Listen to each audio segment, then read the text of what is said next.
So my name is Carol Carter, and I'm the founder and CEO of Global Minded. We are dedicated to creating a capable and diverse talent pipeline to get more women, people of color, underrepresented, and first generation to college into the education, employment, and economic mobility pipeline. We do this in a number of ways. We have normally an annual event every year. We're working with many of you in lots of different capacities right now to respond to the COVID-19 crisis. We have programs for first generation to college students. We have a young professionals organization that does webinars and podcasts for young professionals. Any of you can have your students tune into that. And then we have a number of other programs throughout the year, including inclusive leader awards, recognizing diverse and inclusive role models who can be those role models for our students and also for ourselves. So it is my pleasure today to introduce on behalf of myself and Lisa Wyckoff, who worked with all of you to set this. He is a board member for Global Minded, and he's a workforce visionary who believes in living a life of purpose on purpose. He is first and foremost a dad, 3 incredible kiddos, and he's living a lot of his work theories in his own home. He's the founder and the president of Generationology, LLC. It's a talent management and leadership development organization, coaching, consulting practice, and he helps organizations learn how to build intergenerational trust, mitigate generational conflicts, and unleash generational synergy and energy. He has an incredible reputation nationally. He moved to the Denver area a few years, or actually just a year ago from the DC area, but he works nationally and globally. And I think you're gonna really be in for a treat today to get to know Jeffrey firsthand if you don't know him already, and to be able to share this time. So Jeffrey, thank you so much for being here on behalf of myself and Lisa and the whole team of Global Minded and all the other people in our network. So we appreciate you leading us today and being able to take this topic and provide a frame of reference on impact as well during COVID, on how people can apply this to these super challenging times we're all going through. Carol, let me just say it's awesome to see you. Yay! It is awesome to see you and to see Lisa and Shannon and the rest of our board members and some other friends and family who are participating today. As you said, we would love to be together for a national conference right now, but in reality, we've got a great chance to learn from one another, to experience today's topic, this whole conversation of peer mentoring, but more importantly, I think to continue to further the goals of what you've set out to do as an incredible visionary, really giving people the opportunity to pause for a moment, think about what does belonging and equity really mean, and rather than play that game on the sidelines, jump in and be someone who can contribute. And so I'm always humbled to work with you, Carol, because of your authenticity and sincerity to make this world a better place. And so anytime Carol asks you to do something, this is just a hint for those who don't know Carol.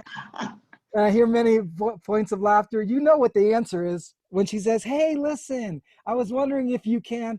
There's only 2 answers you can give. Yes and yes. So Carol has a certain way, a certain gift of giving people an opportunity. And I want to again, say thank you to her for today. So on that, I'm going to jump in and share this screen, and we're going to start to dance together. Jeff, do you want me to make you the host? No, I think you guys are good. You probably, you can tell me if this is working. Is that cool? Yes? Yes. All right. Yay. Okay.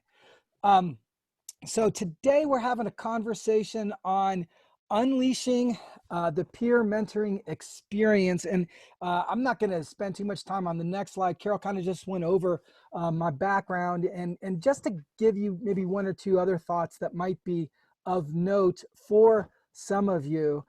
Probably more than 20 years ago, I got into this diversity and inclusion and belonging conversation. And one of the things I had an opportunity to do was to be the founder of a youth symposium, a 3-day, 4-night leadership development program for youth. And through that experience of trying to shepherd high school students really through a mentoring program where we provided them the 3 C's, how do you contribute to community? How do you prepare for college? And how do you build character? During these really 3 days and 4 nights of a leadership experience, I found myself in a unique position where, though I was trying to mentor young students, I found myself being mentored by them. And so I started to learn this whole practice and conversation of what does it mean to be an effective peer mentor. And as you and I get into it today, I think we're going to find out that, one of the challenges or opportunities that all of us are experiencing is the idea of mentoring through COVID-19. Now, some people will say, Jeff, mentoring is hard enough when you can see each other face to face. How in the world can you do it in an online capacity? And especially, how do you do it with people that you don't really know well, you don't have a relationship with? And we're going to explore how to actually do that in a bit. But I'm going to ask you to pivot and to move from where you are to another thought process with the idea of mentoring. And for those of you who are saying, I'm not really sure about this whole ideology through a mentoring dialogue, let me suggest this to you. Mentoring actually is more explosive and has more of an opportunity now when all of us are working in the same playing field. I'll give you an example. I don't know if this has ever happened for you, but certainly happened for me, where you're sitting in your office and you're having a conversation with someone, and all of a sudden somebody else comes up and they just knock on the door and they say, hey, Jeff, do you have a minute? They know you're meeting with somebody, but they have something to talk to you that's what? Really important, right? Then at the same time, when that happens, you also get an email, that big ding, and it has that little special read it now kind of message.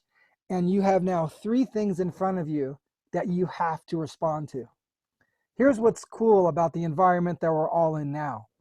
If you're one of those folks who has tried your best to give attention in multiple ways to multiple people, what you may not have realized is that people knew that you weren't able to give them the attention they needed. In COVID-19, during this online engagement, man, it shows up, right? So one of the great things about what we can experience today is we can allow ourselves the gift of being fully engaged.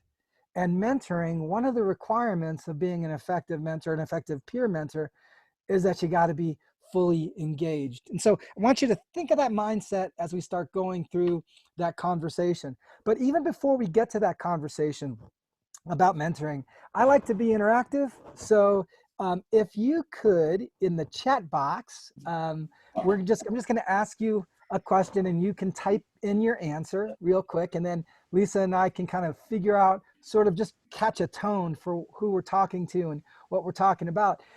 I'd like you to identify one of the following statements, and you can say, I am. So you can say, I am currently a mentor. I'm currently a mentee. I'm neither a mentor, or I'm currently neither a mentor or mentee. Or the last one, which is I've been a mentor or a mentee. So I'll do those again. Currently a mentor, currently a mentee, you're both, or you haven't been one, but you will have some in your background. All right, Lisa, we're getting all kinds of goodies out there, man. People doing stuff. All right.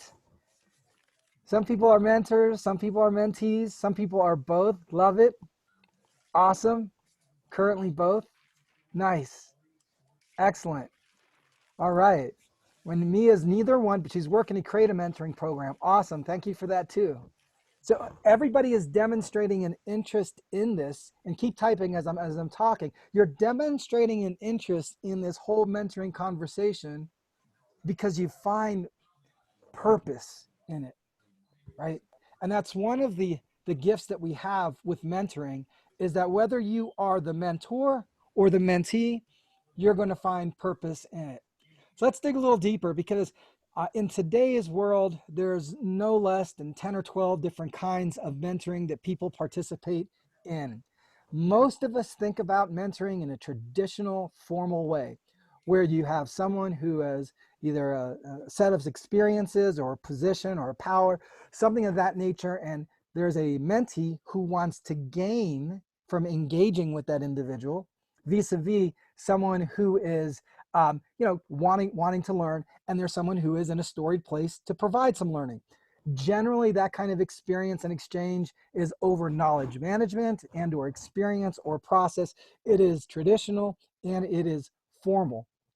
You also have things called, informal mentoring, where people are getting together now and then. They don't necessarily have an agenda, but they'll consider someone to be their mentor.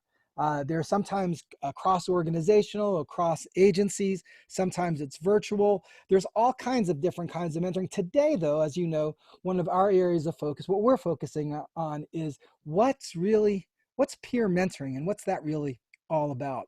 And so let's get into that conversation. Let's dig a little bit deeper for it. And for us, the way we define it at Generationology is we say peer mentoring is really just two individuals that are coming together because each of them has something to learn from and contribute to one another. Engagement is on an even playing field.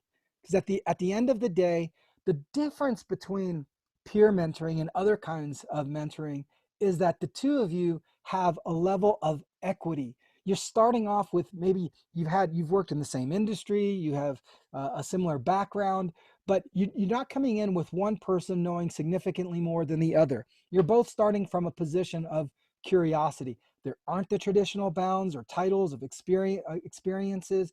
You're really unleashing this mentoring capacity, and you're having a way to do it through technology. You don't have to do it face to face. It doesn't have to be in a formal setting. Peer mentoring allows you to uncover what those opportunities can look like. And what's the definition of a peer? Could be age, could be experience, could be interest, could be where you live. You can have all kinds of different points of interest that allows you to consider one another peer. You could be 25 and the person you're in a peer mentoring engagement with is 55. The reality is what you have an area of commonality might not be age, but both of you might be interested in a new app that's just come out, or in a way to communicate and market your company or the ways and activities that you're involved in. Might both be interested in project management. So it's the content of the interest that allows you to have a peer engagement. And the criticality of this is both you and the person you are in this engagement with, you both serve, and I'm glad to see a lot of people on the chat mention this, that you're both the teacher and the student. Because what's amazing is what you can learn from somebody else when you put yourself in a position of curiosity and inquisition. And we're going to talk about that in just a minute. So how does peer mentoring actually work? Well, it's built on a plane of trust. And let me say this, trust, when you break down that word trust, it really speaks to how do you want to engage people from a very authentic place. Because the reality is, if you're in a peer mentoring engagement just to get, you're going to miss the beauty of what that experience can give you. So again, it's really about two people that decide to be peer mentors. Peer mentoring happens when a decision takes place. I want to be involved in a peer mentoring engagement with you, and you want to be involved in one with me. We've identified our areas of mutual interest, and here's something else. We've identified some mutual goals. Literally yesterday, I was invited to be part of a peer mentoring engagement, and it's around a book club and reading on leadership. A gentleman who I know fairly well, but not too well, said, "Hey, Jeff, I'm starting this book club. Here are the 3 books that we're going to be reading. I think you might have some insights. Here are some other people that I have as well. I think they're going to have some insights. Maybe we can get together and learn from each other." That's an exact example of peer mentoring in action, setting mutual goals, identifying what it looks like, and then moving forward. And then the other part, which sort of leads to the meeting I just mentioned, is you decide what the logistics of the meeting look like. Do we do it once a week, once a month, once every quarter? How long do we meet for? 30 minutes, an hour? Do we have an agenda that we're going to follow, or do we have sort of a loose idea of what we'd like to talk about? All of those are good thoughts and ideas for you. So the idea is you want to be able to identify what those logistics are. And here's something that's really important because it links up to this conversation of trust. And maybe I should whisper this, right? Failing is okay. Woo, let me say that again. Failing is okay. See, you're coming into this engagement not trying to be the expert, but you might have a level of expertise. You're not trying to be the go-to person, the pivot person, but you are someone who can contribute. You get to free yourself in an authentic way to be both someone who can teach and also someone who can learn. And the objective is that you share. Because when you share, you're going to find yourself experiencing a new type of engagement, a new type of peer mentoring. And the other area that's really important with this is you have to be authentic. And that means you got to provide some people with some real feedback. Let me tell you a little bit about experience that I have had recently with a mentor. Years ago, when I was with the Department of Energy, I was in charge of recruitment for the Department of Energy, and I had a mentee who wanted to do some public speaking. And so he said, you know, Jeff, I really want to learn how to do that. We were in a formal mentoring program, and so I was helping him figure out how to be a good mentor. And in that process, there was an opportunity for him to showcase his mentoring capacity. I mean, not his mentoring capacity, his public speaking capacity. And so he gave a presentation in front of 400 or 500 people. And as he began his presentation, he started to mess up, and he did it pretty badly. And so at the end of his presentation, he came up to me and he says, "Hey, Jeff, how do you think I did?" And I said, "Bad." No, he said, "No, really. How do you think I did?" I said, "Well, bad." He goes, "Really?" I said, "Yeah, real bad. But here's what we're going to do. For about 3 months, we're going to have you fly undercover for a while. And then shortly after that, you'll be able to, we'll regroup and you'll try this again." Well, fast forward. 1 second. Let me just ask everyone who just joined to mute their mic so that we don't have any interference from people's backgrounds. So just for those of you who just came on in the last few minutes, if you could just mute your mic so that everyone can hear Jeff easily. Thank you.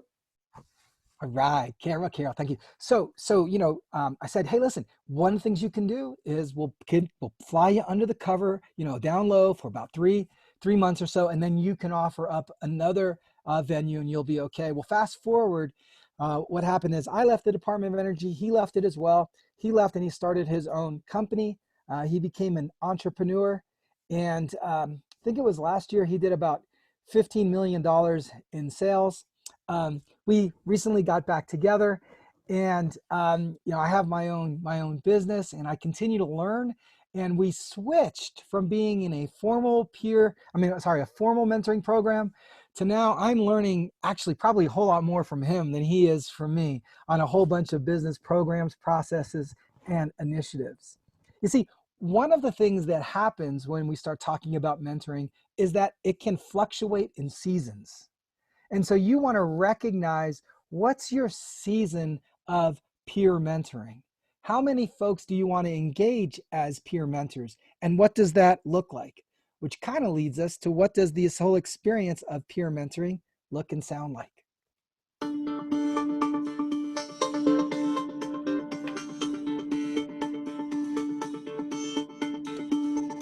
I think you build trust by connecting over people's humanity and connecting over those vulnerable moments and letting them know who you really are. If you'll reveal to people what your hopes and dreams are and who you are as a person, they will reveal that to you as well. And then you can have a much more common understanding of whatever problem it is you're trying to tackle, and you can move forward then together. But trust takes time, and sometimes it's built in the small moments, and lots of the small moments that then add up to the big moments. And so you've got to take some time to do it. It's not something that comes instantly, just like a friendship doesn't come instantly. But if you can get it, and you can spend time doing it, boy, is it worth it. And they're some of the greatest moments then of your life.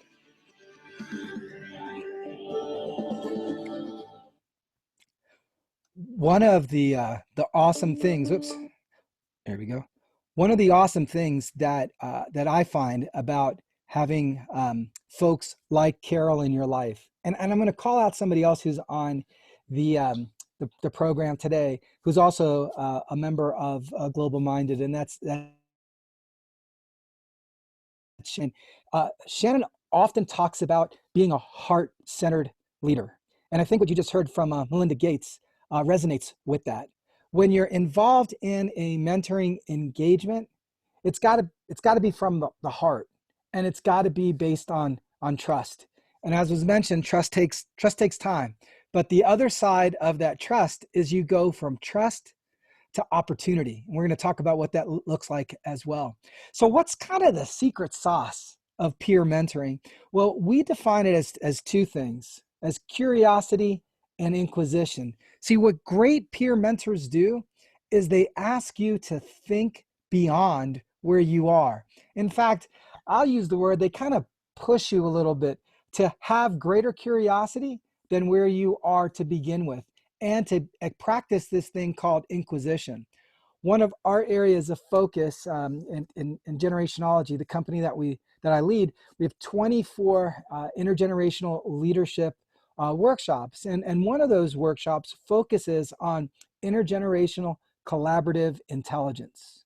One of the awesome things about a peer mentoring experience is you get to explore this idea of collaborative intelligence. Let me spend just a second on that.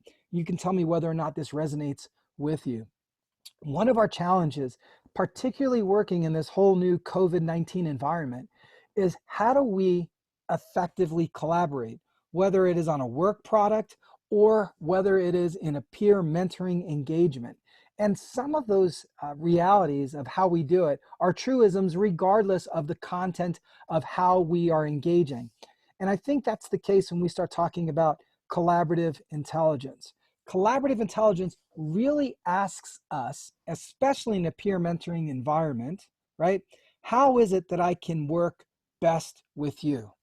How is it where I can not just be reactive to what you need, but I can create, participate in, and foster an environment where I'm seeking to answer your questions just as much as I'm seeking to have my own questions answered.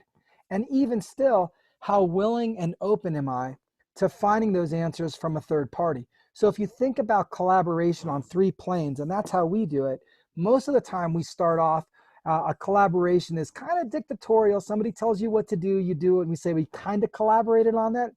Collaboration with special quotation marks wasn't really collaboration, it was more of an execution. In a peer mentoring environment, you want that collaboration to be actually 2 ways, 2 streets working at the same time, where traffic is meeting one another, not crashing into one another. So what that means is you got to give yourself the opportunity to be curious, and being curious means you're going to be vulnerable. Because one of the things I'm going to ask you guys to do right now, and I can tell by looking at your screens whether or not you're doing it, you don't have to unmute your mic. So I want you to chant with me a little bit. I want you to say this. Say, I don't know. Say it again. Say, I don't know. Ooh. For some of you, was kind of odd, right? That felt a little uncomfortable. Here's the reality. For people to really get to know you, for you to really experience and unleash a mentoring engagement, watch this. People got to know you. And they have to know what you know and what you don't know. And you've got to be comfortable with saying, I'm not sure, I don't know. Because the richer peer mentoring experience that you will engage in will be a direct result of your capacity. Say that again, not the other person's, but your capacity to be authentic, not just with what you know, but also with what you don't know. And let yourself then pivot from what you don't know to exploring areas of curiosity and inquisition. So one of the things that we say in order to to have an effective peer mentoring experience is that you don't just think of having one person as as being a peer mentor. In fact, one of the things that we talk about, and I think you may resonate with, is you should build a council of mentors. And when I think about some of the folks that I know, they have an awesome council of mentors. If you ask them who's their mentor, they pause for a moment. And the reason why is because they have a council of mentors. So they might have one who works specifically on one area or another. I would challenge you to think about having a council of peer mentors. So to do that, here are some Inquisition questions you should have for yourself, right? Ask yourself this question: who should be on my council of mentors? What should they expect from you by being a part of your council? Where do you find someone to be on your council? And where do you begin? Where do you begin? And when do you begin this whole process? And then how should you select council members? And the big question, which is the one we should always start with, but if we haven't asked in the beginning, we need to ask it at some point: why do you even want a council? So think about these kinds of questions before you actually execute a council of mentors. And here's why: because rather than just seeking a mentor from a reactionary point of view, now you're doing it from a strategic point of view. And your results and your accomplishments in mentoring, whether you are the mentor, the mentee, and in the peer mentoring case, you're going to be both, is going to be at, much higher, because you've given yourself a chance to be strategic rather than be reactive. So some of you are probably asking this question: Jeff, what's the checklist? What are some things that I should be thinking about in order to identify who would be an awesome peer mentor? I'm so glad you asked, right? Peer mentors should be authentic, and you should be authentic as a mentee. So this is just what makes an awesome peer mentoring and mentor experience. There's authenticity. We talked about that. We also talked a little bit about presence, right? Presence means that you're giving that individual your total undivided attention, and you're ready to listen and they're ready to listen, because you're listening with your curiosity ear and your engagement ear, and you're open to share what you know, and also share some things that you're learning. Because one of the great things about being in a peer mentoring engagement is you get to share iterations of discovery. You don't have to share it when it's all said and done. You can say, this is awesome. Here's what I've learned. I'm not yet mastering this thing, but I've made some progress. What that does is you now get some feedback, and your progress gets to be refined. It gets to be directed. You also get some motivation, and you get some folks who are enthusiastic and supporting you. Obviously, what we talked about as well is that the engagement has to show a great degree of honesty and humility. Look, at the end of the day, none of us have all expertise, but all of us together can get us to a place from where we've been to a place that we want to go. And that we've got to be focused and commitment. We got to spend the time, we got to spend the energy, and we've got to spend a bit of ourselves. Being a peer mentor means you've got to give of yourself, not just get in return. So I know I gave you some questions, but if I just gave you questions and didn't give you answers, I probably wouldn't be doing as good a job as you would anticipate. So when we talk about the 6 or so questions of, how you build a council of mentors, we said who. Well, here's an answer. Who should be on your council of mentors? Those are individuals that who you are peers with and you share a mutual interest with. What will you participate? The reality is, at a council, you'll participate fully as a peer mentor. You're going to bring curiosity and inquisition. So that's your what. In addition to that, where? Well, where do you find them? Here's a little bit of a surprise for some of you. Some of you have huge networks already. Now, none of us probably have networks like Carol. Carol is the definition of network, right? So I would argue, if you know Carol and you ask her this question: Carol, do you know anybody who works in blank industry? She's going to go, well, I know 1, 2, 3, 4, maybe 5 people. Or you say, Carol, you know anybody who owns a bakery? She's like, well, yeah. Say, Carol, you know anybody who's a florist? Yeah. Carol, do you know anybody who works in manufacturing? Yeah. The world doesn't have enough Carols, but there's a few out there. And I would argue that in your network, you might find one or two as well. And here's what those folks who are identified as quote unquote connectors love to do. Ready? They love to connect people. All you have to do is ask them. So in your current network of peers, or for those of you who don't have a large network now, you're starting one by being part of the global minded family, that's for sure. But those who don't have, through your new network, that's where you're going to find the peers, the peer mentors that you're seeking. And here's an idea. When should you begin? I think Thursday morning. Yeah, that sounds good. Thursday morning, Thursday afternoon, today, right? You make a decision to start to build your council of mentors today. And then this whole process of selection, well, we gave you a little bit of a criteria, 5 or 6 things to consider. Prioritize what those things are. And, one of the things that I tell my kids all the time is when you're with people, just listen, because people will tell on themselves, right? So watch folks and see whether or not they are aligning to some of the characteristics that you want for a peer mentor. Because once you've identified who should be a peer mentor, then the race is on. And here's the thing. All of us should have a clear definition as to why we want to be engaged in mentoring. And for you and for me, hopefully it shares this definition, that we want to grow in our professionalism, either in how we do the work that we do, we're learning about work that we have as an interest, or we have some personal interest that we believe that we can help somebody with and they can help us as well. So there should be a clear definition as to why you are engaging in some sort of peer mentoring experience. But if I just told you a little bit of the how, but I didn't give you the specific steps, you probably will be wanting more. So let's do the steps. Let's climb the stairs together. So here we go. Step 1 is you should research your potential mentor, the person that you're going to be seeking out. And by the way, the peer mentoring experience has to be proactive. It doesn't happen when the best place for you to sit is on the sidelines. You got to get in the game. So it begins by you starting to do some research. And the research is based on the areas of commonality that you believe that you have and you share with somebody else. So what could they be?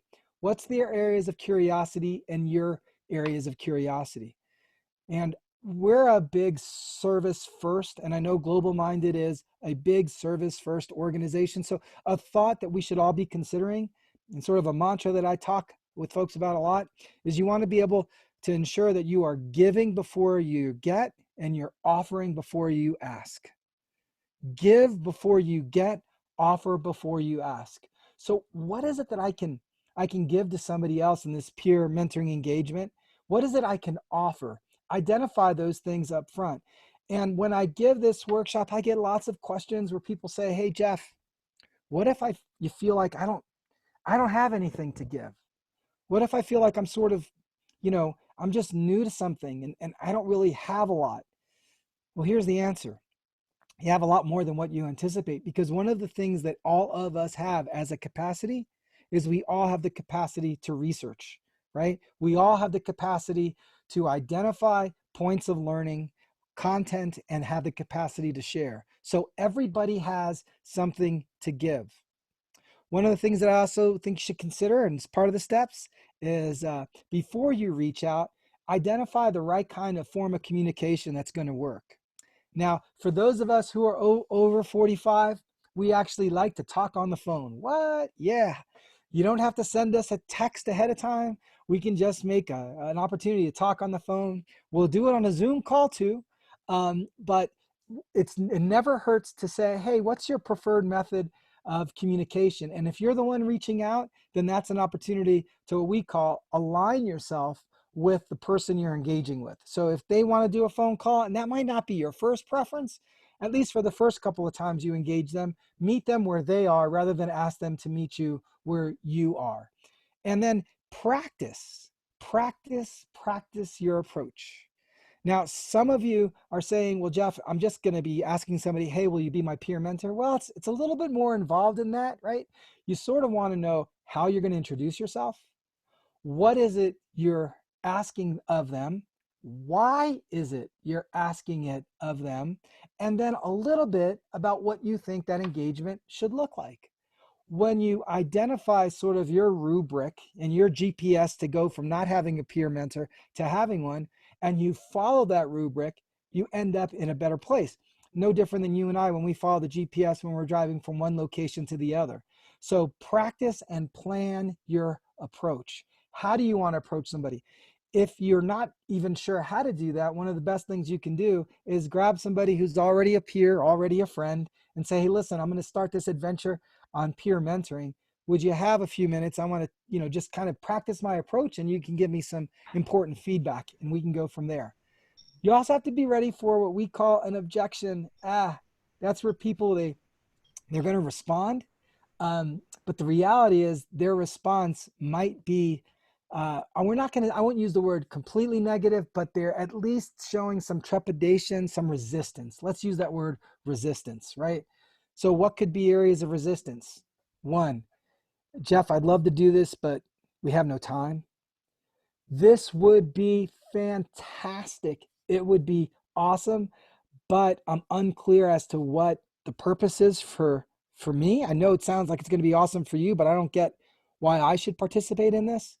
I've never done this before, so do you have some outline for me? I think this is going to take too much time. I don't have enough time to participate. All of those are frankly legitimate thoughts, but the reality is that's just a person's first reaction to the idea of it. You get to help them recognize that there is some benefit for them and how they can get that. Then you got to follow up on whatever anybody said. And if they said, hey, listen, Jeff, I'm interested in participating, but before I do that, can you just outline for me like what some of the objectives will be? Sure. Have that ready. Be ready to take action based on whatever level of interest that potential peer mentor has identified. A crazy story of peer mentoring.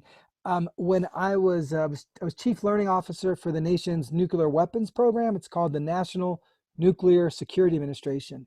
I was at a conference, I think it was in New York City, and the gentleman who was speaking before me, we were both in this thing, what they call the green room, where speakers kind of hang out, was the CEO for a company called Saatchi & Saatchi. Now, Carol probably knows that company, and some of you may know them as well, but they are the world's leader in marketing. And so here we were in a green room talking, a guy who's in charge of learning for the nuclear weapons program, and the CEO of the largest, strongest, greatest marketing entity, arguably in the world. One would think we would have had no areas of commonality. But we started talking about a couple of different leadership authors, and we joked a little bit. And I said to myself, you know what, Jeff? You got to eat your own dog food. You got to do what you say. So why don't you reach out to this gentleman and ask if he was interested in engaging in a peer mentoring activity? And I did. And he said yes. And so for a time, we would trade stories about leadership, and clearly his leadership engagements were very different than mine in many ways, but we found an area of commonality and we found a way to share. It would not have happened if I didn't take the step forward, and it absolutely wouldn't have happened if I didn't follow up by sending a series of emails to people other than him before he triggered and said his yes. So this peer mentoring thing actually does work.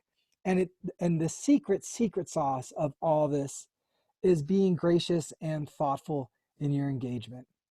Look, the one thing that we know for sure about COVID-19 is that it has illuminated for all of us a need, a desire to be seen, to be heard, to have a sense of belonging.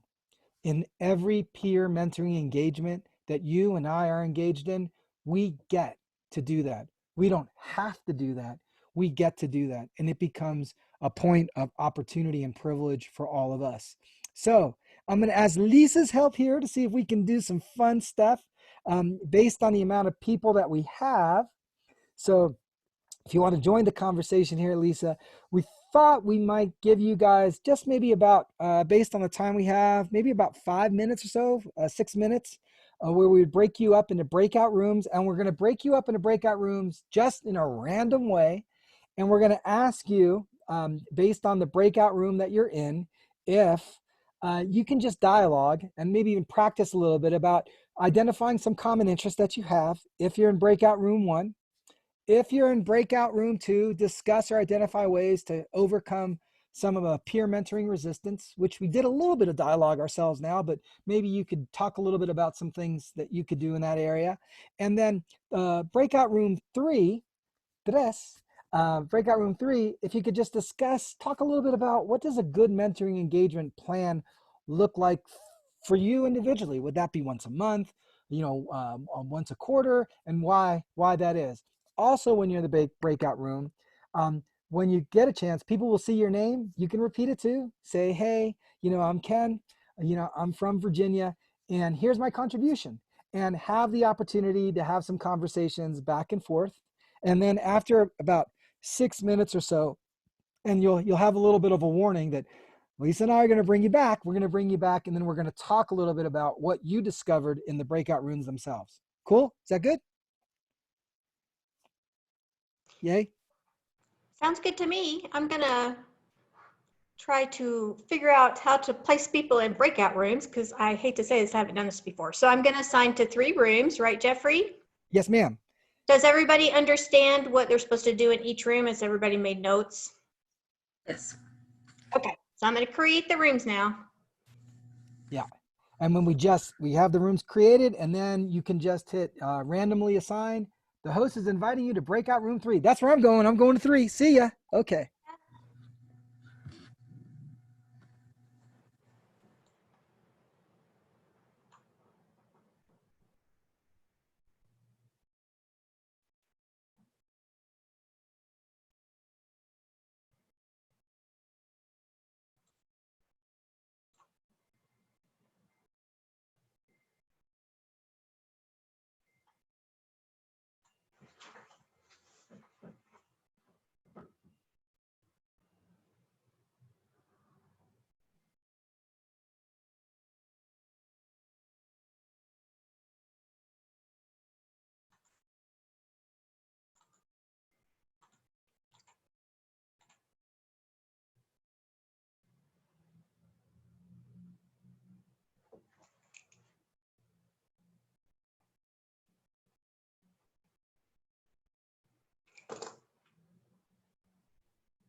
Woo, that was fun, but we didn't have enough time, right?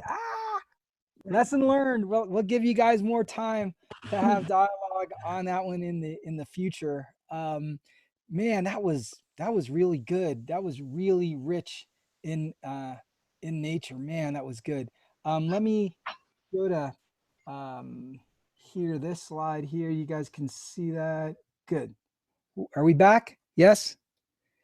Yeah, good. Thumbs up. Cool. All right.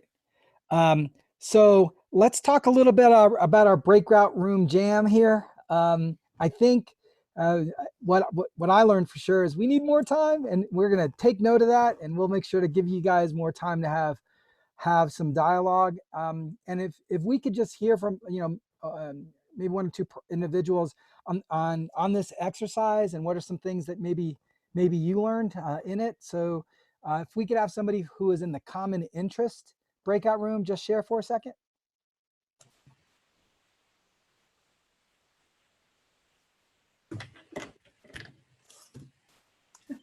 Hello, my name is Timothy Hall. I am a student that kind of one of the first people that started talking about my interest, starting a peer mentoring program for first generation college students in my university. And I was excited to hear a lot of other people who are kind of similar about trying to create a program, and people who have been running a program.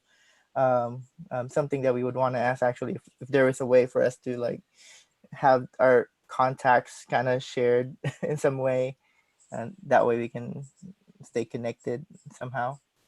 Yeah. And you know what, that the beautiful part about that is that's exactly what we call going from flash to bang. Not only did you recognize in the room together that you had some common interests, you're like, hold up, wait a minute, maybe in this room itself there might be a couple of peer mentors that I can engage with and be maybe a peer mentee as well. So awesome, fantastic. How about this idea about overcoming peer mentoring resistance? What was that dialogue like? What did you guys learn? Hola, jump in there.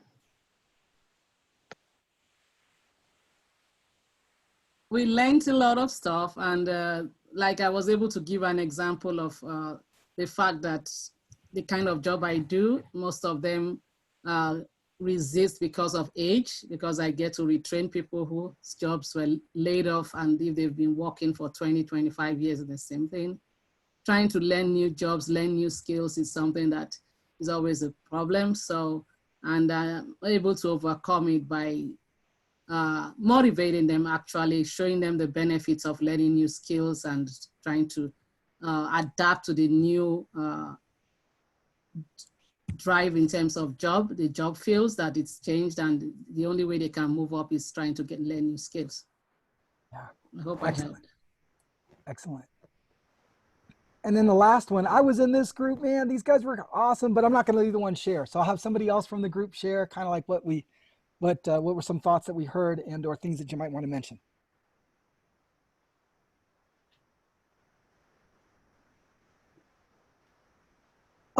This is Erica. I can just recap what I said, and there was just a couple other people too. Basically, we talked about the ability to use mentors of different flavors, including peer mentors.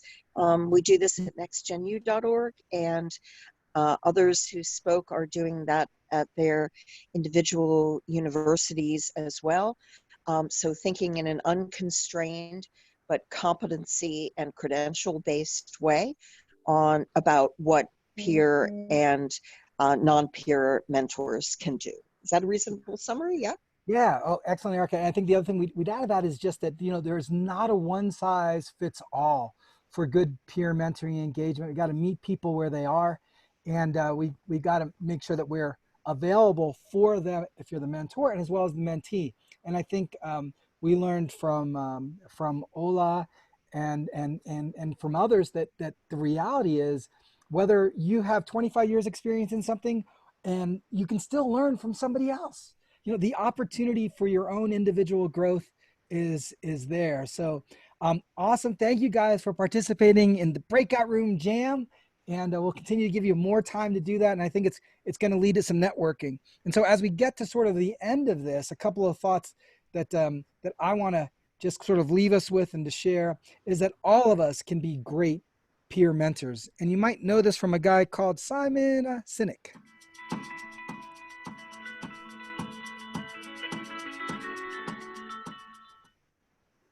At this moment in your life, where are you seeking advice and coaching? I have a few mentors, people who I love, and I have a very specific sort of definition of a mentor, you know. So I have a mentor, a remarkable human being, right, who's been there for me. He's been good to me, and look, he's much older than me. He's accomplished much more than me. He's an amazing guy, right? And I said to him, "I love that you're my mentor," and he replied, "And I love that you're mine." And I realized that this whole mentor-mentee relationship is unbalanced, right? It creates this sort of strange power dynamic that I know everything and you're the mentee. And so my new standard is, you know, occasionally I'll get a phone call from somebody that says, hey, Simon, will you be my mentor? And my answer is only if you'll be mine.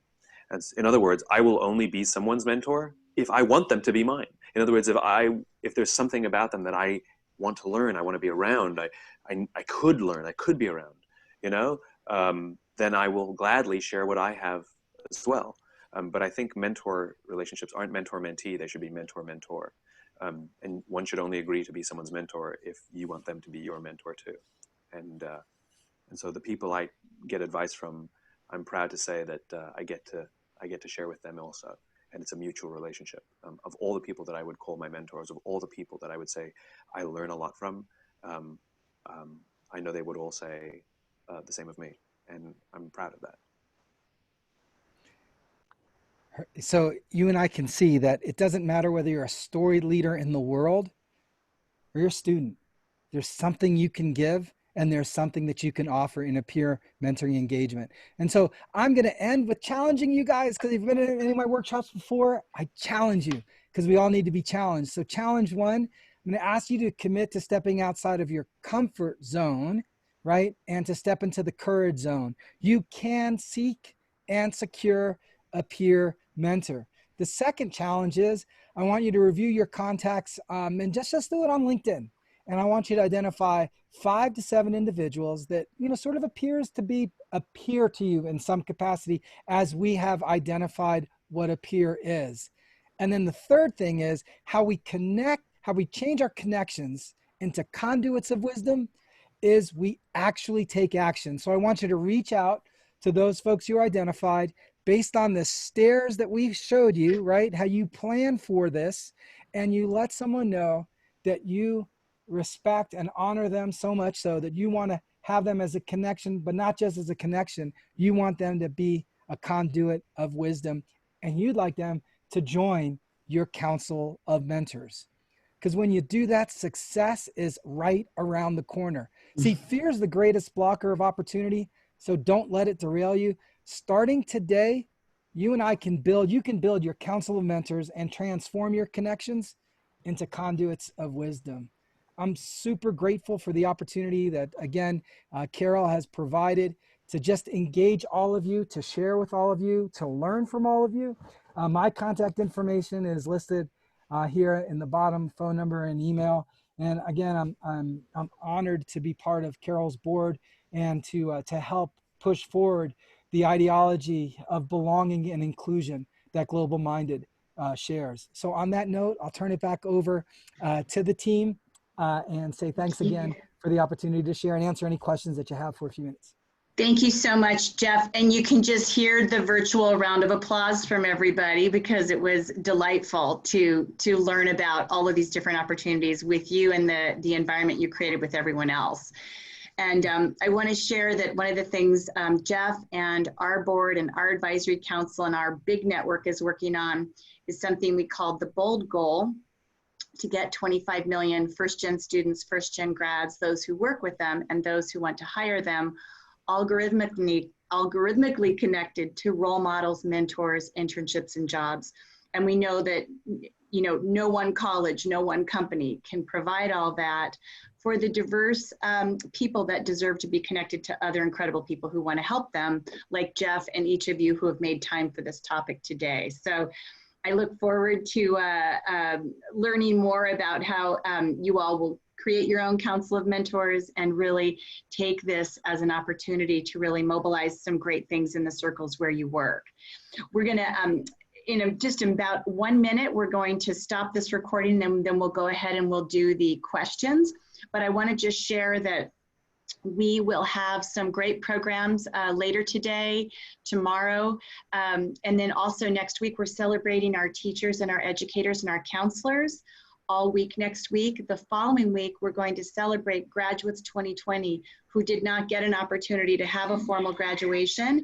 And we have incredible first-gen role models every single day. And then on Friday, we're going to have a party for the first gens, and we're going to invite them to come with a face on a cardboard stick of somebody who is their role model to get them through COVID-19. And we'll be sharing who those different people are so we can all learn from each other's role models, because we all need people to help take us forward. And for me, mine's going to be Harriet Tubman.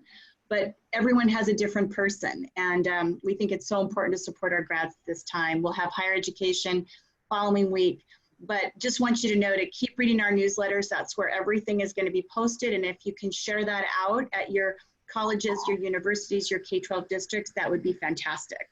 So with that, we'll thank everyone again, and for anyone who wants to stay and do part of what we call Talk Back, Jeff will be taking your questions, and it looks like there's quite a few in the chat, and we won't be taping it, but it'll be a very supportive way for those of you who want to interact and learn more from each other. So thank you so much, and I will turn off my video, and Lisa will turn off hers, and we'll let you all chat amongst yourselves and have Jeffrey take those questions. Thanks again so much for joining us and for supporting Global Minded and Jeffrey and our community.